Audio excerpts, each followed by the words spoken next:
¿Has sentido la atadura de una relación destructiva?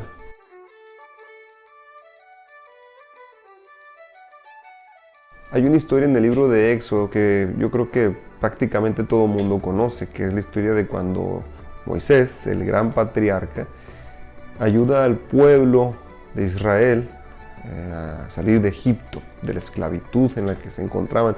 Pero el contexto que muchas personas no tienen es de que el pueblo, o la nación judía, para entenderlo un poquito más fácil, la nación judía estaba sometida de una manera no solamente física, no era solamente los azotes o el estar en el sol, no era solamente eso, era algo más fuerte, era una cuestión ya emocional, espiritual, mental, que les tenía en una sumisión completa.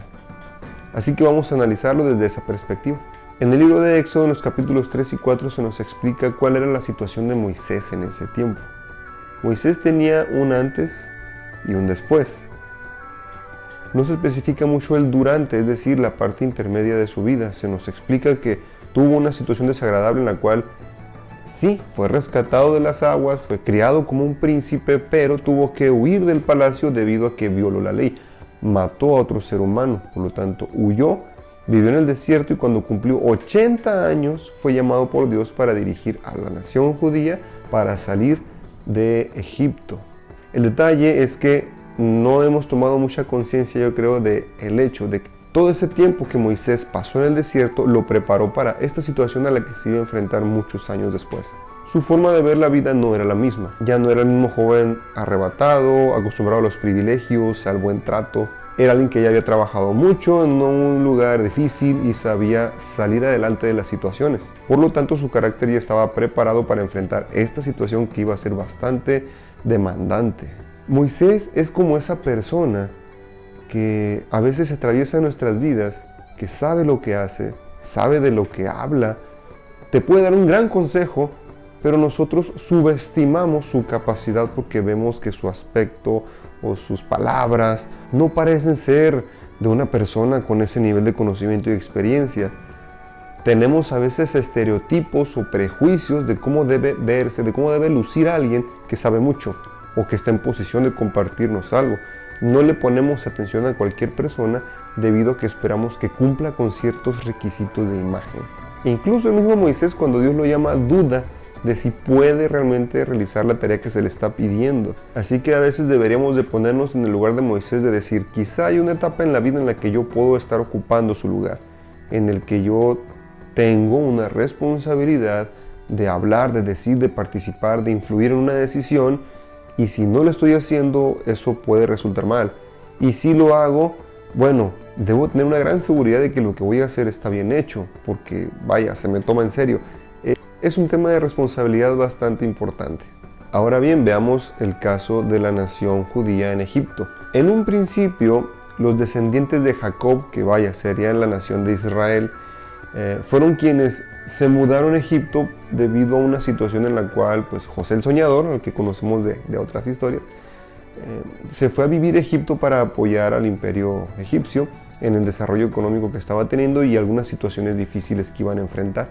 Por lo tanto, el faraón le dio la autorización a José de que llevara a su familia a vivir cerca de Egipto. Pero pasaron los años y conforme pasaron los años, los descendientes de Jacob, que es la nación de Israel, que vienen siendo los judíos, se multiplicaron, eran demasiadas personas, por lo tanto, quienes gobernaron ya después y no le dieron tanta importancia a ese acuerdo que se había hecho, no lo respetaron y empezaron a buscar la manera de imponerse sobre estas personas. Recordemos que Dios bendecía a los descendientes de Jacob, a la nación de Israel. Por lo tanto, todo lo que hacían prosperaba, ya fuera agricultura, ganadería, pesca, el pastoreo de las ovejas, la construcción, las artesanías, la música. Entonces los egipcios se dieron cuenta de que podían explotar todo eso a su favor, sometiendo a estas personas, cobrándoles una cuota o un tributo para que pudieran estar ahí. Pero conforme el tiempo pasó, empezaron a tratar de dominar completamente la vida de estas personas.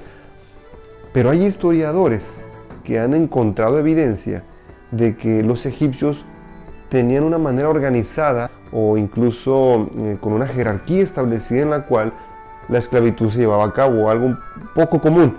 Vaya, es como decir ahora los niveles jerárquicos dentro de una oficina, pero en forma de esclavitud. Lo cual hoy en día se discute y dicen, no, es que tal vez no eran esclavos a lo mejor y solamente estaban trabajando para ellos o estaban voluntariamente ahí. No, no era eso. Lo que sucedía es que estaban sometidos a una forma de vida que la nación egipcia les había asegurado que era lo mejor para ellos, que para que pudieran vivir en calma en su territorio tenían que hacer eso y todo iba a estar bien. Y sin darse cuenta habían pasado ya casi 400 años de esclavitud del pueblo judío. Usemos esta analogía para aplicarla a nuestras vidas. ¿No te ha pasado que a veces te encuentras en un ambiente o te relacionas con personas que te explotan? Y no digamos física o laboralmente. Puede ser por tu aspecto económico, por la empatía que generas en los demás, porque los puedes hacer participar de situaciones que por su propia cuenta no hubieran logrado. Personas que se aprovechan de tu buen ánimo, de todo lo bueno que tú tienes para ofrecer, sacan un provecho y después te envuelven de tal forma que tú piensas que no vales si no es por medio de esas personas, porque ya te han convencido de que así es. Pero estas personas no te sueltan, no te dejan ir. ¿Por qué? Porque viven a través de ti. Porque lo que tú haces está bendecido por Dios y prospera. Es una clase de sumisión mental, emocional y muchas veces espiritual, en la cual estás depositando mucho de tu vida, de tus energías, de tus deseos, de tus planes, a lo que otra persona decida, a los intereses de alguien más que realmente no se preocupa por tu bienestar, sino por el propio. Vendría siendo como una relación, lo que le llaman hoy en día una relación tóxica, en la cual hay una persona que, usando el término tal vez un poco excesivo, abusa de su posición en la cual domina o logra someter a otra persona, se aprovecha de todas sus habilidades porque de otra manera no siente que tenga importancia, tiene que vivir a través de los demás o para sentirse una persona valiosa debe hacer menos a otras personas y eso le causa una satisfacción. Cuando Moisés se presenta con el faraón y le pide que deje ir al pueblo que tiene esclavizado, el faraón se molesta, se indigna, ¿cómo es posible? Y al indignarse reprende al pueblo. Les aumenta el trabajo, los somete más, los trata mal, les priva de ciertas cosas a las que ya se habían acostumbrado. Y es cuando la gente le dice a Moisés, Moisés, ¿por qué hiciste eso? Se va a enojar conmigo, me va a quitar cosas. ¿Les suena familiar? Recuerden que Moisés es como esa persona que llega y te aconseja, que ya vivió, que ya tiene la experiencia. Por lo tanto, hay personas a veces en nuestras vidas que intervienen en esos momentos porque ven que las cosas no están bien. Y a veces nosotros pudiéramos estarnos quejando de que esa persona intervenga porque decimos, oye, estás haciendo que se enoje más conmigo, me vas a meter en más problemas. O sea, sabemos que estamos mal, pero cuando él interviene nos asusta que las cosas se empeoren porque así se encuentran estables y en equilibrio, aunque estén mal.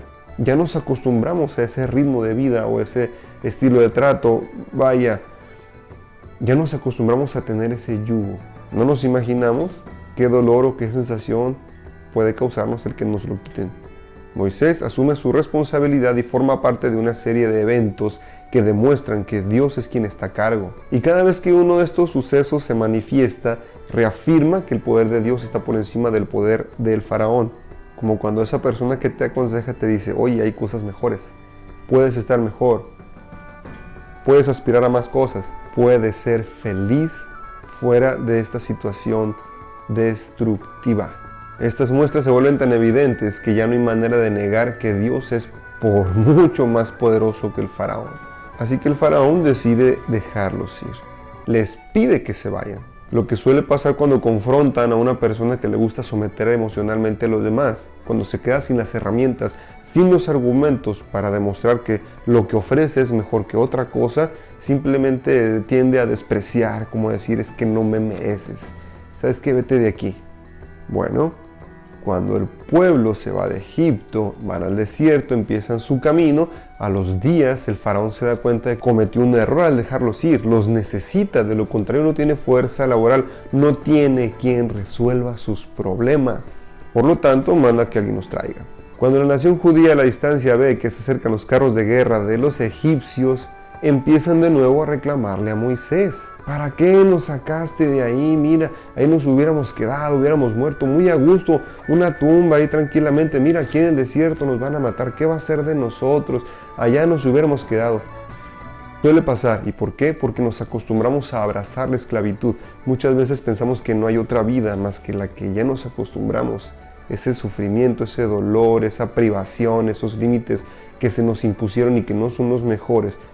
No vemos más allá. Ya nos acostumbramos a eso y queremos seguir ahí. Nos da miedo correr el riesgo de probar la libertad porque no la conocemos. El ser humano le tiene miedo a aquello que no conoce, a aquello que no ha probado. Así que Moisés les dice unas sabias palabras. Si Jehová nos ha traído hasta aquí, nos va a llevar hasta donde sea nuestro destino. Nos ha librado antes y lo hará de nuevo. En pocas palabras, es como cuando tu amigo o tu amiga que te está viendo salir de esa situación negativa te dice: no, ya tomaste la decisión, síguele. Como decimos aquí en el norte, fájese, no te rindas. Ya avanzaste, no retrocedas. Y en ese instante Moisés se dirige a Dios y Dios se manifiesta.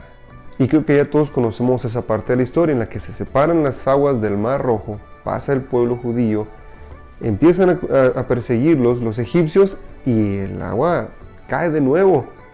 Es una manera en la que se nos explica que Dios puede sepultar todo aquello que nos hace mantenernos en el pasado. Todo aquello malo que tal vez hicimos, o malas decisiones, o malas experiencias, o situaciones tristes que nos mantienen detenidos, que nos frenan a avanzar y no podemos salir de ese agujero en el que nos encontramos. Todo eso el poder de Dios lo puede sepultar si nosotros lo permitimos, si nosotros confiamos. Pero tenemos que seguir avanzando. Si no avanzamos, eso siempre nos va a tener sometidos. Tener fe. Hoy en día se ha promovido una idea que ha afectado mucho a esta generación. Le llaman positivismo tóxico. ¿En qué consiste? Es una ideología en la que te dicen que simplemente basta que creas en ti, en tus propias fuerzas, en tus capacidades, que si tú lo deseas lo puedes lograr, que si tú quieres que suceda va a suceder. Y no es cierto. Hay cantidad de cosas y situaciones que no están bajo tu control. La realidad es cómo sales adelante ante lo que se te presenta. Y además, si crees solamente en ti, te vas a decepcionar constantemente, porque tú te has equivocado, tú has fallado. Entonces, aferrarte a tus propias expectativas y a tus propias fuerzas y capacidades te va a seguir decepcionando. Por lo tanto, tienes que aferrarte a algo que es más fuerte que tú, más grande que tú. Y ahí es donde entra Dios. Y era algo que el pueblo judío necesitaba entender. Por sus propias fuerzas se iban a mantener como esclavos porque ya se habían acostumbrado a estar sometidos. Y ya hasta cierto punto se podría decir disfrutaban esa vida, aunque vivían con cierto temor, aunque vivían... No eran libres. Dios mandó a Moisés para que conocieran la libertad y se dieran cuenta que había algo más grande. Pero eso más grande implicaba trabajo, esfuerzo, dedicación. Y tuvieron que atravesar un largo recorrido de 40 años en el desierto para madurar su libertad y poderla disfrutar. Así que recuerda, aquello que te frena porque te causa dolor, vergüenza, temor, aquello que te ha esclavizado más allá de lo físico, lo emocional, lo económico, aquellas situaciones, incluso personas cercanas a ti que te convencen de que no vales nada, que nadie te va a ayudar, que nadie te va a amar. Lleva todo eso a las manos de Dios y Él va a sepultar todo eso negativo, todo eso cruel, todo eso esclavizante que no te permite ser libre. Debemos tener también la claridad de que no hay que confundir lo valiosos que somos para Dios con arrogancia o con soberbia. Cada ser humano en esta tierra es valioso para Dios y debemos de tener eso en cuenta, debemos de respetar. Pero eso tampoco significa que debamos permitir que otras personas nos convenzan de que no valemos nada. Dios nos ama y a sus ojos somos tan valiosos que mandó a su propio Hijo en sacrificio para que pudiéramos tener vida, salvación. Si tú conoces a una persona que le está pasando mal en este sentido, recuérdale que es una persona valiosa, pero que también tiene que esforzarse para salir de la situación en la que se encuentra y que se puede aferrar a alguien que puede mucho más que cualquier otro ser en este mundo. Y recuerda también que debes de respetar a las personas que pudieran sentir que de alguna forma tú hiciste o dijiste algo que los hizo sentir menos. Debemos también cuidar la forma en la que nos expresamos y que a veces sin intención podemos hacer sentir muy mal a alguien. Mando un fuerte abrazo, mis mejores deseos y que todo esté muy bien.